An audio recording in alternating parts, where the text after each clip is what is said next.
In 1980, I was just gotten out of high school. I decided to move to San Francisco to be with my boyfriend. It was like heaven because where I grew up, gay people weren't out. And you really didn't know they were there. And I moved to the Mecca land where it was like you could be who you were and no one cared. And all of a sudden, here was this guy that had always looked great and had all this energy, started getting these purple spots on his skin. And the doctors couldn't figure out what it was, and he started getting sicker and sicker, and until he finally ended up in the hospital. And when I went to visit him, he had been placed into quarantine. He had gone from maybe 180, 185 down to 135 in less than 6 months, and was covered with these purple lesions. I mean, it was literally every day you could see more and more of these lesions on his skin. Little did I know how much this new thing would come into my life. So I was thinking I just had a bad bug, maybe pneumonia. So I went into the emergency room, and the next thing I know, I'm being thrown into quarantine. I was the first person in San Francisco to make it out of quarantine alive.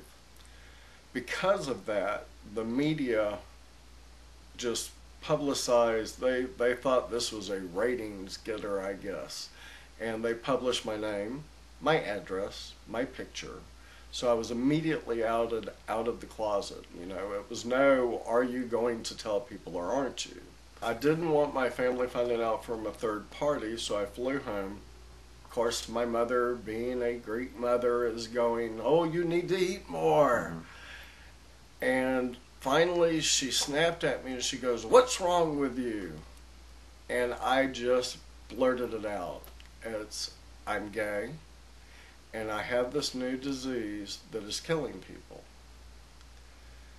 The room, which is normally so loud you have to use a bullhorn to get everyone's attention, went quiet. You could have heard a pin drop. I look over and my mother has tears streaming down her face. My dad gets up and walks back to his office, and everyone else just kind of freezes in their place. And after a few minutes, my middle brother comes over, because I'm the youngest of the family, comes over and gives me a hug. He goes, I love you no matter what. I had watched friends that were dying be disowned. And after this, I saw many more of my friends be disowned. So I will be forever thankful that not only did I have their immediate support, but over the years, I've always had the support of my family. During the time that my first friend was placed into quarantine, it really hurt me that I couldn't go in there to give him comfort, to let him know someone loved him. I ran out to the closest toy store that was close to the hospital. It was a little gun bear. It was the first cute one that I saw. I grabbed it off the shelf so I could rush back to the hospital. And he just took it into his arms, and then he started crying. And it just showed me right then what a simple act of kindness and compassion, even in a time that there was no hope for people living with this disease, could do for a person. I wanted to cause as much as an uproar to get the government, to get our medical officials, to get the Center for Disease Control, to find out as much about this and do whatever they could as quickly as possible, because no one was wanting to talk about it. We had started these little groups starting in end of 82, beginning of 83, where when people started getting out of quarantine, we pretty much had this underground system. We knew who each other was. And we would literally have these meetings in people's homes and their kitchens to say, how are we going to keep ourselves alive? How are we going to call public attention to this? Because we knew if it was happening to us, it was going to happen to others.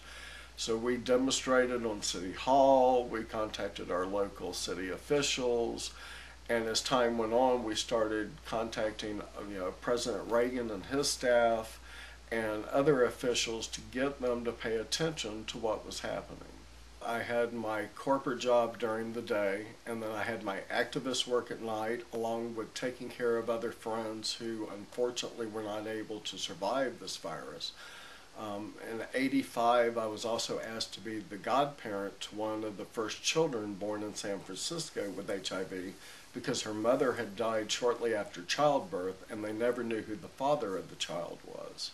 This little girl was only expected to live 3 to 6 months, and she made it to 4.5 years. And so I started doing holiday parties for kids with HIV in her memory. I won't say it was easy. It made me grow into an adult very quick. The difference for the 90s for me was I had my second opportunist infection. I found out I had non-Hodgkin's lymphoma, which is a very common form of cancer for people with HIV we know now. So I had to go through chemo and radiation. Because of the non-Hodgkin's lymphoma, I found out about the trial stage for protease inhibitors. I was running out of time. And at that time, we had a term called the walking dead. It was people that were so sick that they looked like skeletons walking down the street. Well, the trial studies and the protease inhibitors took the walking dead and turned us into human beings again. We bounced back relatively quickly. It took me about 6 to 8 months. This gave us a second chance at life, and it was really the first time people with HIV and AIDS in our country had a reason to have hope. Well, the bears have always been a habit ever since the early 80s. As friends would go into the hospital, they would get a bear. Now, luckily, more and more started making it out of quarantine, so they would have their bear after they got out. And I had also started working with children with HIV and AIDS and doing our parties for them, so the children were also getting the teddy bears. So we formed the organization called Dab the AIDS Bear Project. And at that time, besides doing our children's events every year, our main goal was calling attention to the AIDS drug assistance program waiting list in the country. And we will continue every single month to go to DC, to our state capital, to advocate for more ADAP funding, because it's just not right that people with HIV and AIDS should have to worry about whether or not they have access to life-saving medications.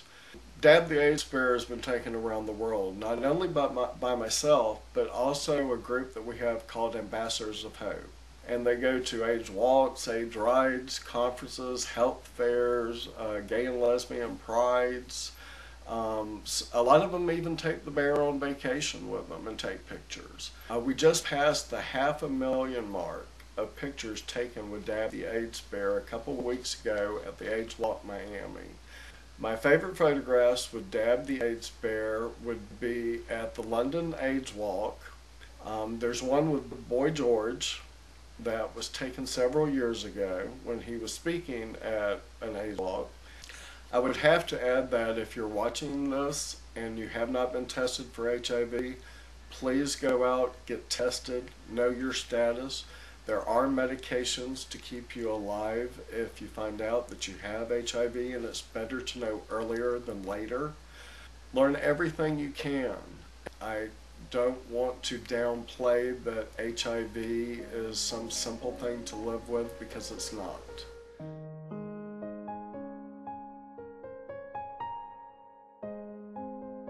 I never would have dreamed that this would have been my life.